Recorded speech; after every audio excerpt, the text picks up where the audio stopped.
Alright, so this is going to be my results video for all the testing that I've been doing to see if these two screws that go into the heat block and into the heat sink cause any significant heat transfer to the heat block and your filament. I posted a couple of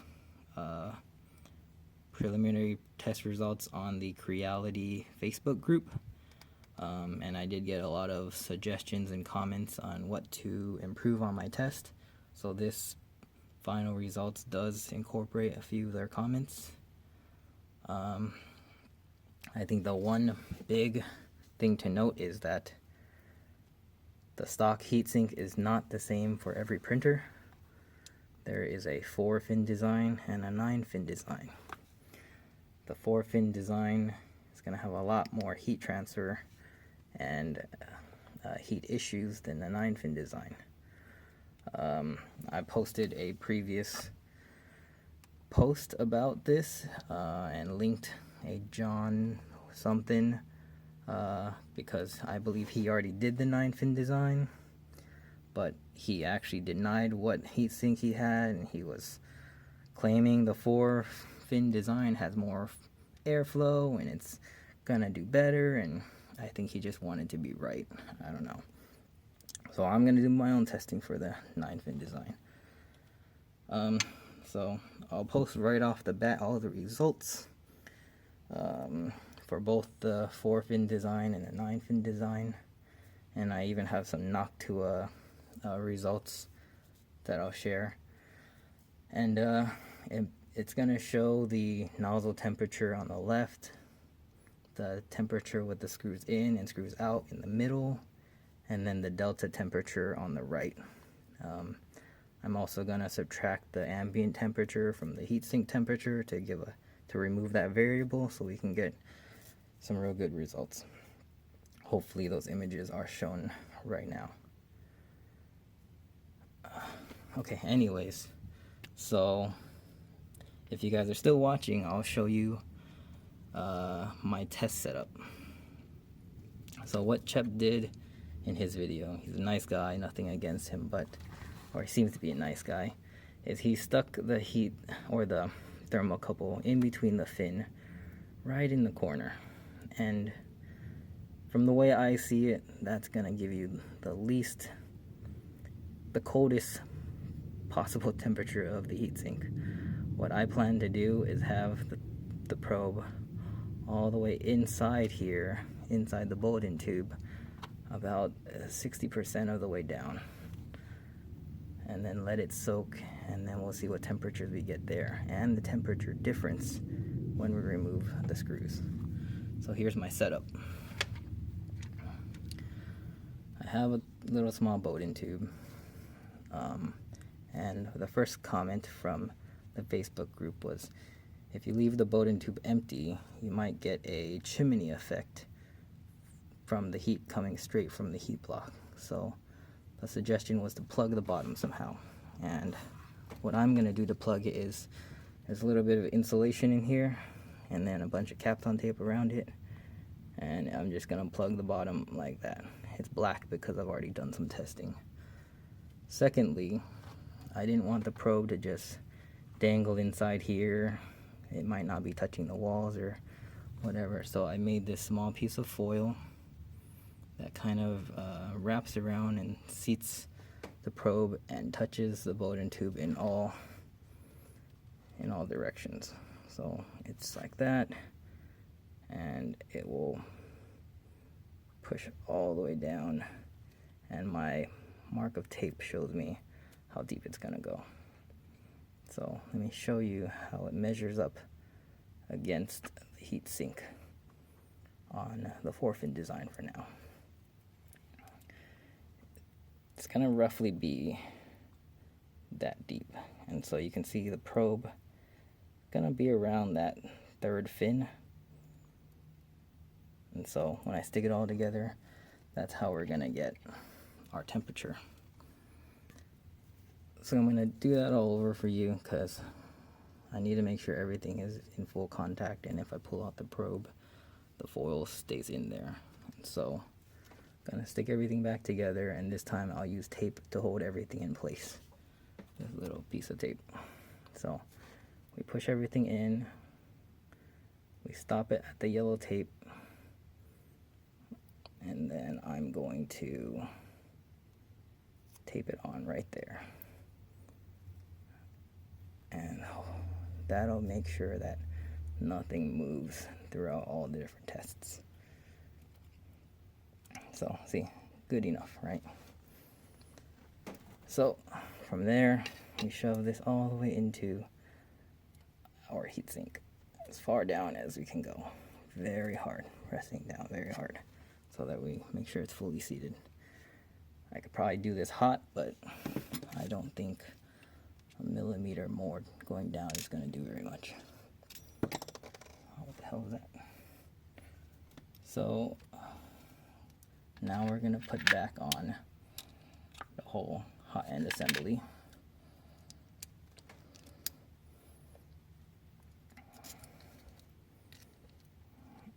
Make sure the probe doesn't move. Get half of it on. Get the other half on. Yes, the probe is gonna bend a little bit. That's fine. That's why I have the tape on there. Make sure it stays in place. And as you guys already saw, the 2 screws are still in there right now. We're gonna put back on the fan assembly and then start the testing. And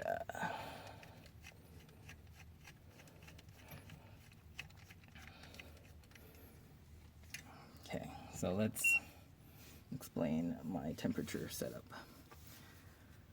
So this top probe, or temperature reading, is that probe that we stuck in here. It's probably a little hotter because I was handling the heat sink. The other probe is right here. That'll measure our ambient temperature, just so that we can see the difference. Also, we have everything in one shot. The printer is turning on. Let's replace this because this is gonna help me out with knowing which configuration we're testing. So we have the screws in 4-fin design. I'm giving you guys the screen to let you know what the temperature is at all times. It's a temporary setup held on by tape. And we're gonna start off with 250. So CHEP only did his testing at 185, which I think is the lowest you can probably print at for PLA. I know most people print probably at 210, maybe lower, maybe higher, but I think that's a good testing value for PLA. I also know that a lot of people have been just going to PETG because it's stronger, and if you tune it correctly, it prints just as easily as PLA. And the higher temperature is going to really give a test for the heat sink in the fan. And so yeah, we'll wait for the temperature to go up. I might pause this video and wait till it's up to temp. Alright, I'm back. I'm probably only going to do the 250s testing, just because you'll see my results in the images from the first part. I've already done this test. It's around 11 or 12 degrees for 250, 210, I think it's around 10 degrees, and 185, what CHEP did, which I think is kind of low to begin with, is around 6 or 7. But anyways, we'll do the test and I'll show you guys what I'm seeing. So one thing to note is when I take off the sock at 250, this fan causes thermal runaway. So I'm gonna have to hold this in place while I take out the sock and take out the screws. So hopefully you guys are okay with that. So remove this screw. Come on. Without dropping it. Come on. Okay, and then hold this in place. Take off the sock. Let me go from above. Take off the sock.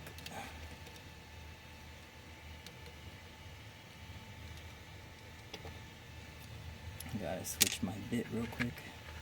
Take off the screws. So we're looking about 77.5, 77.6. So what happens when I take out the screws?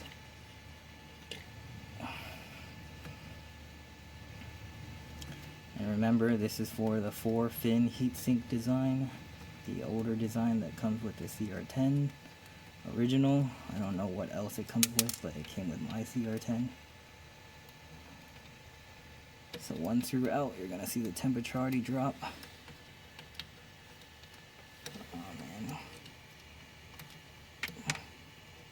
Why is the second one taking so long to get? There it goes. Second screw. Out. Alright. Let's get the heatsink back, or the sock back in. It's gonna be hot. Switch the bit.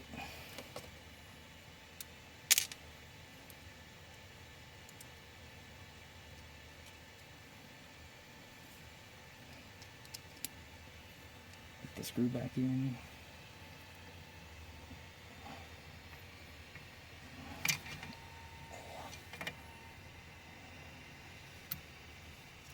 You can see it's still dropping.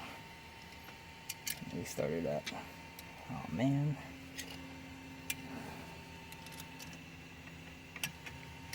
We started at about 77.5, so you guys can just remember that number. I will fast forward after I get this screw in so that you guys can see, you guys can see how much it drops without having to wait like 10 minutes.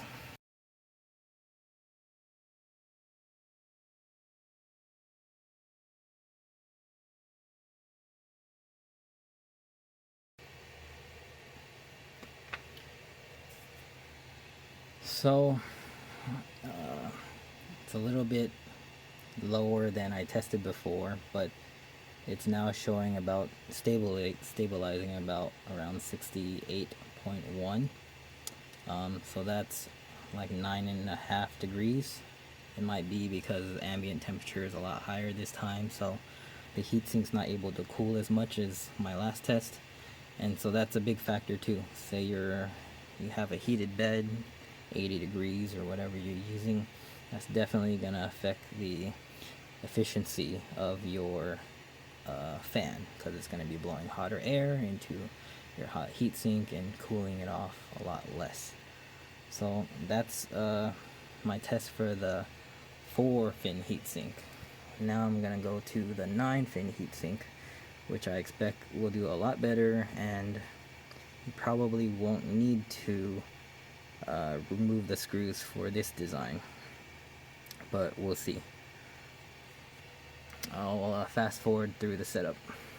Alright, I reinstalled everything hot. I'm letting it cool down so I can work with it again. You can see that the 2 screws are in there. My Noctua that I've been using on my normal setup is still on, so I'm just gonna let it cool down like that, and then I'll put it back up there, and then we can start the test again. Sorry I didn't record me reassembling it. I dropped the screw, and you guys don't need to see me fiddle around with putting these together. Alright, it's cooling down enough. So let me put it back on. Oh wait, I need to put the probe in, so the probe is still tied in place. So it's gonna go down the same depth, about 60-70%, whatever it is. It's the same as before, and I expect this one to do much better anyways, so I'm not too worried about this test.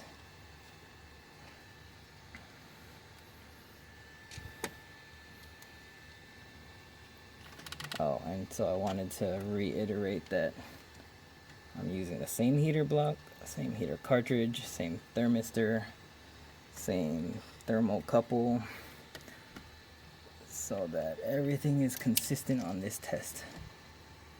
Come on. There you go. Just gonna bend everything. So you're probably gonna see it really high because I just heated it up. Screws are in. I forgot to remove that sign. I will edit that or something. Putting the sock back on and sticking the stock hot end back in. Oh, another comment was I had the wrong fan. I had a Noctua, so I redid the test from the Facebook comments with the stock 4010 fan. It is a better fan. The Noctua fan does push less air, but it's silent. And if you look at my pictures, if you remove the screws on the 4-fin design, it's a lot better also. So maybe you can get silence and performance. Alright, anyways, so now you can see everything's put back together. I'm going to heat up a nozzle to 250. And we'll redo the test.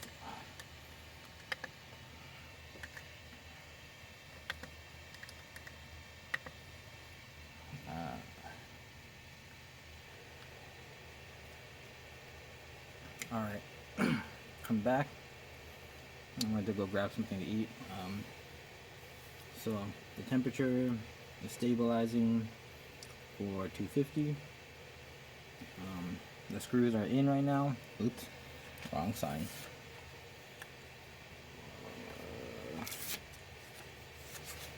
Screws in. Right now, 250. Jumping around 71.8, 71.9, sometimes 72. But again, that also depends on ambient temp. But so gonna do exactly the same as last time. You can see the temperatures there. The probe is still relatively the same.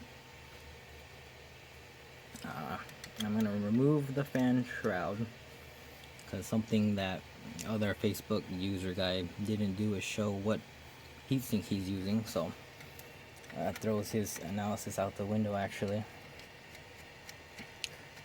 So remove this. I'm gonna show you. It's the 9-fin design. Let that screw drop. And just kind of hold it here so that the temperature doesn't go too crazy. You guys can't see. Alright, gonna remove the sock.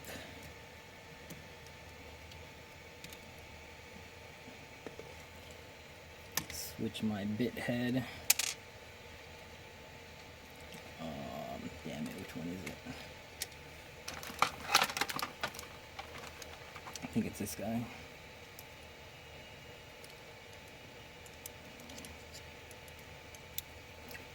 So it's jumping higher, but we're gonna use the 21.9.8, whatever it was. So just try to remember that number. Screws are coming out. That's one.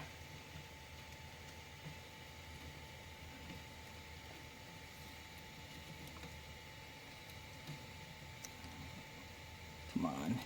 There's the second one. And let's just watch the temp drop. I actually thought, oh wait, the sock. It's gonna get thermal runaway if I don't put on the sock.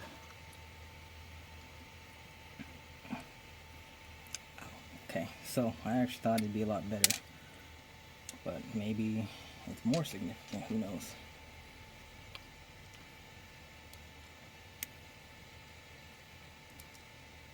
Okay, we're gonna put the screw back on to the shroud and hold it in place.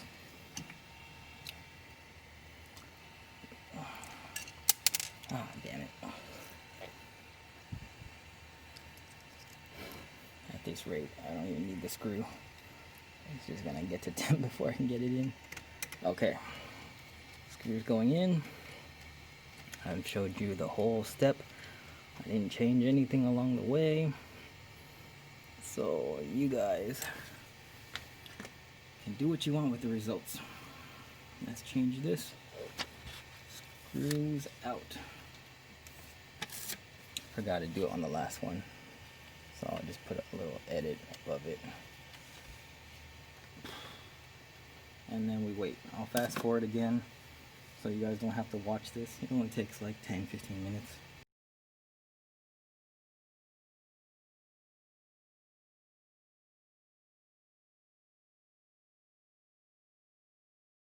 Okay, so it's kind of stabilizing around 65, and it matches the about 6-degree difference that other guy was testing on his video. My temperatures are a lot higher, and thinking about why. Maybe my probe is a little bit lower than his. I don't know. You saw everything I did, so you can do whatever you want with the results that I'm showing. But 6 degrees for the 9-fin heatsink, 9 to 10 degrees. I mean, in my other pictures it's 11, maybe 12 degrees. I've seen up to 14 degrees for the many tests I've done. And so yeah, do the screws make a difference? You decide. So we're using 250 degrees. That's probably going to be the temperature you're using for PETG, around that range. PETG gets soft. If you look what temperature does PETG get soft on Google, it'll spit it out right there for you. It says about 75 or something like that. For the 4-fin design, we were getting about, what was it, 77, something like that. So that's already showing heat creep issues for you. Filament getting soft when you're trying to push on it, just not going to be as good. And say you have a heated bed or it's a hot day, maybe you're going to have even worse heat creep. For the 9-fin heatsink, I don't know, it's up to you. We were seeing 71 degrees, and removing the screws only made 6 degree difference. Who knows? I don't know if this is what you want to do or not. I'm not saying go out there and buy a 9-fin heatsink if you already have a 4-fin heatsink. If you're gonna go buy something better. These are pretty garbage.